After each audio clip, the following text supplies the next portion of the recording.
Nós vamos abrir a nossa Bíblia em 1 Coríntios, carta de Paulo aos Coríntios, capítulo 15.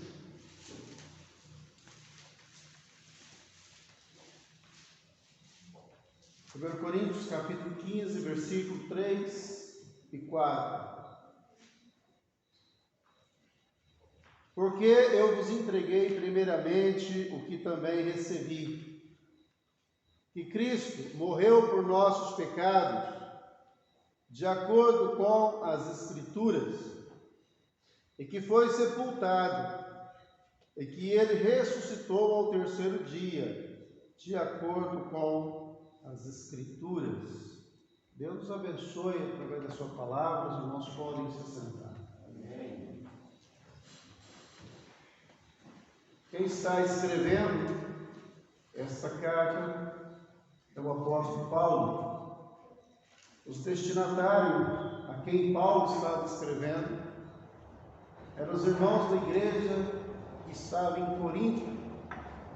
Paulo escreve para esta igreja 2 cartas. Uma só não foi suficiente. Foi preciso escrever 2 cartas. Esta era uma igreja problemática, uma igreja difícil, mas todavia era igreja de Cristo. Uma igreja composta de uma membresia muito mesclada, onde tinham crentes bem imaturos e crentes também já bem maduros na fé. Mas Paulo traz conselhos, instruções, orientações, tanto para uns quanto para outros. Mas nesta parte em que nós pegamos aqui o texto como base, nós estamos falando da ressurreição, da morte e ressurreição de Jesus. Irmãos, o Evangelho de Cristo, ele está apoiado sobre pilares, ele está apoiado sobre bases que nós chamamos de bases seguras. Este evangelho que Paulo estava aqui pregando não era um evangelho elaborado pelo homem. Ele próprio disse que não pregava a ele mesmo, que o evangelho que ele estava pregando, ele havia recebido de Deus. A origem deste evangelho é uma origem divina. O evangelho vem de Deus. Mas Paulo não apenas nos fala da origem deste evangelho, mas Paulo também, ele nos fala do seu conteúdo. Conteúdo este que se torna ou se forma as bases que queremos falar para os irmãos nesta noite. Então, só para que os irmãos tenham como desenhar nas vossas mentes, para que possam acompanhar melhor a nossa reflexão, imagine então 3 bases onde algo possa ser apoiado. O Evangelho está apoiado em bases muito seguras, porque é o Evangelho de Deus e é um Evangelho poderoso. Quando Paulo estava escrevendo para os Romanos, no primeiro capítulo, Paulo fala assim: eu não me envergonho do Evangelho, porque o Evangelho é o poder de Deus para a salvação de todo aquele que crê. Como Deus salva pessoas. Deus salva pessoas através do poder do Evangelho. Deus não salva pessoas pela eloquência dos homens. Deus não salva pela estrutura de igrejas. Deus salva pessoas pelo poder da sua palavra, pelo poder do Evangelho. E para quem não sabe, Evangelho quer dizer boas novas de salvação. A primeira base que nós encontramos aonde o Evangelho está apoiado, é justamente a morte de Cristo. Olha que interessante, Paulo está dizendo, porque eu vos entreguei primeiramente o que também recebi.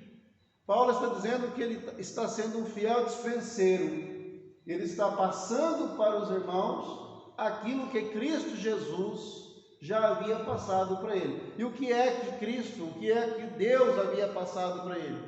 Que Cristo morreu por nossos pecados, de acordo com as Escrituras, de acordo com a Bíblia. Então, meus irmãos, a morte de Cristo, ela é o centro da mensagem cristã. Eu não sei o que os islâmicos pregam, porque eles não creem em Jesus Cristo, eles creem em Maomé ou Mohammed. Eu não sei o que os budistas ensinam, mas eu sei o que nós, cristãos, pregamos. Nós pregamos que Cristo Jesus morreu pelos nossos pecados, segundo as Escrituras. E é exatamente isso que nós queremos mostrar para os irmãos. A morte de Cristo, irmãos, é interessante porque ela lida com a questão do pecado. Pois, segundo Paulo aqui, Cristo morreu por quê? Por que ele morreu? Qual a razão da morte de Jesus? Ele morreu pelos nossos pecados. Então, percebam que a morte dele, ela lida com a questão do pecado. E isso nos mostra quão horrendo é o pecado e quão profundo é o amor de Deus.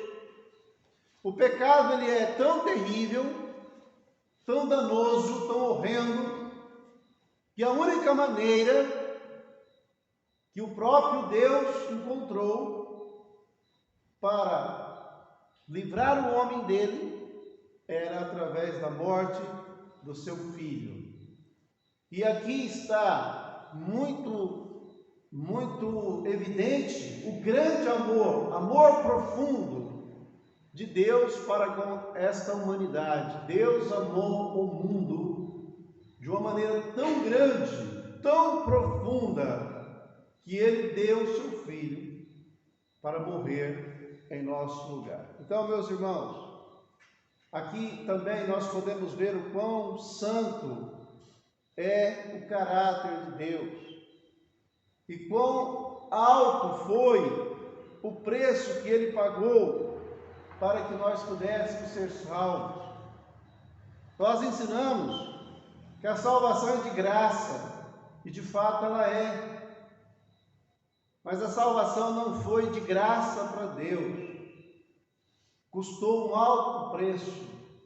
Paulo também, escrevendo aos Coríntios, ele disse assim: porque vocês foram comprados com alto preço. Agora, glorifiquem o vosso Pai no vosso corpo e no vosso espírito. Então, meus irmãos, a nossa salvação custou muito caro para Deus. Os nossos pecados feriram muito o nosso Deus, porque Ele precisou entregar o próprio Filho para morrer em nosso lugar. Você teria coragem de entregar o seu filho para morrer por alguém que não merece? Você deixaria o seu filho morrer por um criminoso? Você deixaria o seu filho morrer pelo Lázaro que estão procurando lá no Goiás? Difícil. Mas Deus fez isso. Ou melhor, Deus fez mais do que isso. Deus entregou o seu Filho por todos nós que somos inimigos dele, porque a Bíblia diz que somos todos pecadores. E Deus nos amando e querendo se relacionar conosco, a Bíblia diz que Deus é tão puro, Deus é tão santo, que Ele não pode contemplar o mal, que Ele não pode contemplar o pecado. Mas Deus queria ter comunhão conosco. Então, Ele foi levado a entregar o próprio Filho para morrer em nosso lugar. A Bíblia diz que Deus, irmãos, Ele não pode contemplar os nossos pecados. A Bíblia diz que Deus é luz e nele não há trevas nenhuma. E qual é a nossa condição? Nós somos pecadores. Nós pecamos por palavras, pecamos por obras, pecamos por omissão, pecamos por pensamento. Davi disse que os nossos pais eram pecadores e nós fomos gerados em pecados e nascemos em pecado. Ele diz: eis que em iniquidade fui formado, em pecado me concebeu minha mãe. Todos nós nascemos pecadores. E a Bíblia diz, irmãos, que todos pecaram e separados estão da glória de Deus. A Bíblia também fala que o pecado, ele tem um salário. Qual é o salário do pecado? O salário do pecado é a morte. Alguém precisa morrer. Alguém precisava morrer. Porém, irmãos, por que um dia eu vou morrer? Por que um dia você vai morrer? Todos nós vamos morrer um dia. Por quê? Porque somos pecadores. E o salário do pecado é a morte. Mas por que ainda estamos vivos? Ainda estamos vivos por causa da bondade, da misericórdia de Deus. Mas é certo que um dia todos nós vamos morrer. Porque o salário do pecado é a morte. E a Bíblia fala que o homem pecador, ele está destituído, ele está separado da glória de Deus, e ele não pode fazer nada para salvar a si mesmo, pois ele não tem condições de fazer nada por si mesmo. O homem não tem como pagar a sua dívida diante de Deus. Por isso, nós, homens, sentido genérico, né? Homens, mulheres, seres humanos. Por isso nós precisamos de um Salvador. Nós precisamos de alguém que conquiste para nós esta salvação, que nós, por sermos pecadores, não conseguimos conquistar sozinhos. É impossível que o homem consiga salvar a si mesmo. Então, irmãos, Cristo veio ao mundo para ser o nosso substituto na morte. Cristo veio ao mundo para ser o nosso fiador diante de Deus.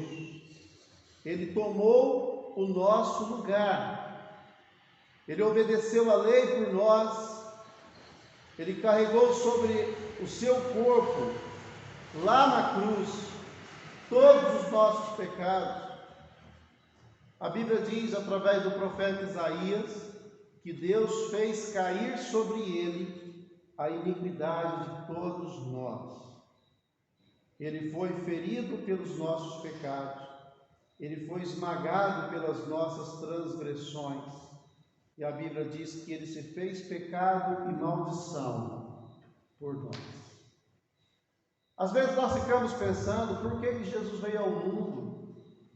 O Filho de Deus, por que ele foi tão humilhado? Humilhado desde o nascimento, humilhado na sua infância, humilhado na sua adolescência, na sua juventude. Foi morto aos 33 anos, muito jovem. Por que Jesus sofreu tanto? Por que ele teve que passar por todas essas coisas? É porque ele estava assumindo o nosso lugar. É porque ele estava se tornando o nosso substituto. É porque nós não conseguiríamos jamais a nossa salvação. Então, dessa forma, quando Jesus ele morre na cruz, quando Jesus é oferecido no nosso lugar, ele satisfaz a justiça de Deus, que é santa. Por sua morte, nós fomos salvos. Ele pagou a nossa dívida junto ao Pai e fez mais do que isso. Além de ter pago a nossa dívida, ele ainda creditou na nossa conta o saldo altíssimo. Ele colocou no nosso saldo a justiça dele. A nossa situação, ela inverte-se completamente. Nós saímos da posição de pecador endividado, sem como pagar essa dívida diante de Deus, para a posição de um pecador redimido, rico, com um saldo altíssimo na sua conta, porque a justiça do Filho foi imputada a nós, pecadores. Olha como o amor de Deus é grande. Olha como a misericórdia de Deus é grande. Olha como o sacrifício de Jesus foi tão poderoso. Por isso Paulo está dizendo, essa é a mensagem do Evangelho, e eu não me envergonho dela, porque ela é o poder de Deus para a salvação de todo aquele que crê. A morte de Cristo, irmãos, ela nos fala da justiça de Deus, que precisou punir os nossos pecados. Deus, por ser santo, Ele não poderia nos aceitar na condição de pecadores. Ele precisava fazer algo para que nós deixássemos aquela condição. Então aqui está a justiça de Deus. Ele próprio se fere, Ele próprio se entrega na pessoa do Filho para pagar a nossa dívida, para sofrer o nosso castigo, para morrer a nossa morte. Graças a Deus. Porque desta forma, Deus estava castigando o pecado, punindo o pecado, e Ele estava conquistando cada um de nós para ser dele e viver com Ele por toda a eternidade. Mas a morte do Filho, a morte de Jesus, ela não fala apenas da justiça, mas ela também fala do amor de Deus por nós, onde Ele não poupou o seu único Filho, o entregando para morrer em nosso lugar. Então a morte de Cristo é a primeira base desse Evangelho que salva. Se você tem ouvido qualquer mensagem, e nessa mensagem que você já ouviu não fala da morte de Jesus no seu lugar, esse Evangelho que você ouviu não é o Evangelho que salva. Para ser o Evangelho que salva, a base desse Evangelho precisa constar que Cristo Jesus, o Filho de Deus, morreu na cruz para salvar todos os pecadores que viessem a crer nele. Amém? Amém. A segunda base do Evangelho é o sepultamento. Irmãos, o sepultamento de Cristo, ele desfaz todas as mentiras, todas as tentativas que as pessoas utilizaram na época para fazer que outros acreditassem que a morte de Jesus, ela não foi real. Muitos diziam que a morte de Jesus foi apenas um desmaio, Jesus não morreu, ele apenas desmaiou e depois retornou. Mas é muita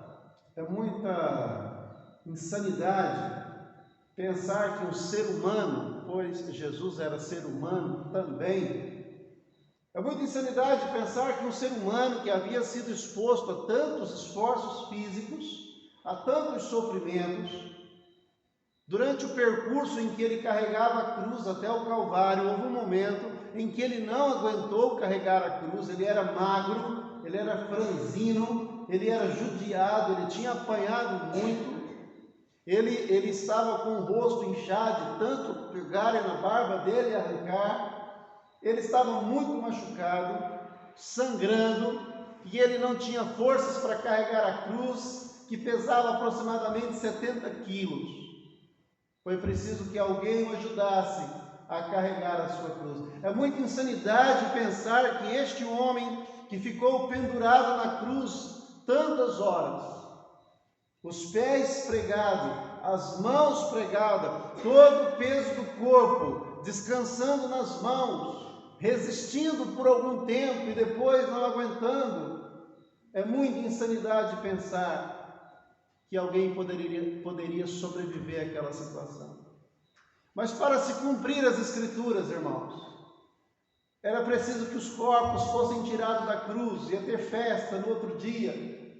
Então os soldados foram lá, era costume quebrar as pernas daqueles que haviam sido crucificados e que ainda não haviam morrido. Soldados quebraram a perna de um soldado, dava hemorragia, ele morria. Quebrou a perna do outro ladrão, dava hemorragia, ele morria. Quando ele foi quebrar as pernas de Jesus, Jesus já estava morto. Aquele soldado, talvez num ataque de fúria, de raiva, ele pegou a lança e furou o peito de Jesus. Ele furou o peito de Jesus com a lança, e nesse momento jorrou água e sangue do peito de Jesus. Como alguém pode pensar que Jesus não morreu? A Bíblia, na sua narrativa, conta toda a história, como José de Arimateia pediu o corpo, cuidou do corpo e depois foi levar para o sepulcro. Mas mesmo assim, muitas pessoas querem dizer que Jesus não morreu. Irmãos, Jesus morreu e ele foi sepultado. E a Bíblia fala que ele ficou 3 dias. Em Mateus capítulo 12, versículo 44, olha palavras do próprio Jesus, palavras proféticas. Ele diz assim: pois como Jonas esteve 3 dias e 3 noites no ventre da baleia, assim estará o Filho do Homem, aonde? 3 dias e 3 noites, aonde? No coração da terra, no seio da terra. Jesus foi sepultado. Muitos não gostam quando eu digo isso, muitos não acreditam, porém eu acredito. Muitos não acreditam que Jesus foi ao inferno, eu acredito que foi, porque ali era o lugar para onde deveriam ir todas as pessoas que morriam sem Jesus, pecadores. Ele tinha que cumprir todo o processo, não apenas morrer, mas sofrer o castigo. E a Bíblia fala que ele ficou 3 dias, 3 noites, no seio da terra, profetizado por ele próprio. Então Jesus foi sepultado, sim, ele cumpriu exatamente como ele próprio disse. Então, o sepulcro de Jesus, a sepultura de Jesus é uma segunda base aonde o Evangelho se apoia. Jesus morreu e foi sepultado. Mas a terceira base desse Evangelho, irmãos, é a ressurreição. Versículo 4, nós lemos o versículo 3, agora o versículo 4 diz assim: e que foi sepultado, e que ele ressuscitou ao 3º dia, de acordo com as Escrituras.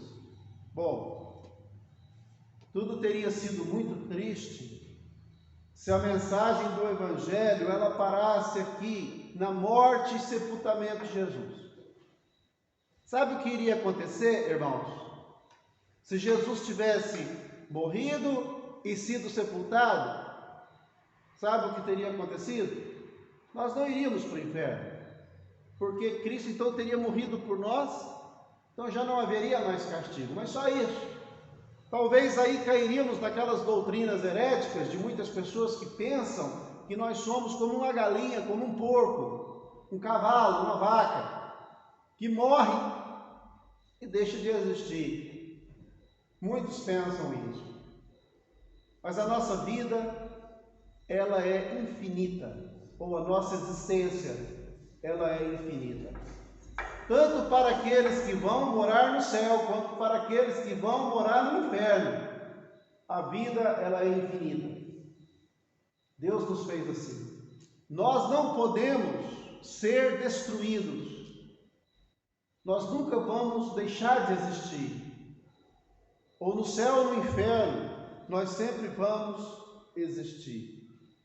Mas a Bíblia diz: se nós esperamos em Cristo só nesta vida, somos os mais miseráveis dentre os homens. Quem disse isso foi o apóstolo Paulo. Mas, irmãos, graças a Deus que Jesus não ficou na sepultura. Graças a Deus que Cristo, ao 3º dia, a Bíblia diz que ele ressuscitou dentre os mortos. E ele se tornou o nosso justificador. Cristo morre para a nossa salvação e ressuscita para a nossa justificação. Quando Jesus, irmãos, ele ressuscita, desta maneira ele está provando que a sua morte em nosso lugar morte substitutiva, ela foi plenamente aceita por Deus, ou seja, Deus aceitou o sacrifício. Ele fez direitinho do jeito que o Pai tinha determinado. Então, diante disso, Deus o ressuscita dentre os mortos. A sua ressurreição, ela representa a consumação da sua obra redentora. Sua ressurreição, ela certamente proclama a sua vitória sobre o quê? Sobre o pecado, sobre o mundo, sobre o diabo e sobre a morte. Cristo triunfou, Cristo venceu, e o último inimigo a ser vencido era a morte. Então Cristo, ele ressuscita para a nossa justificação.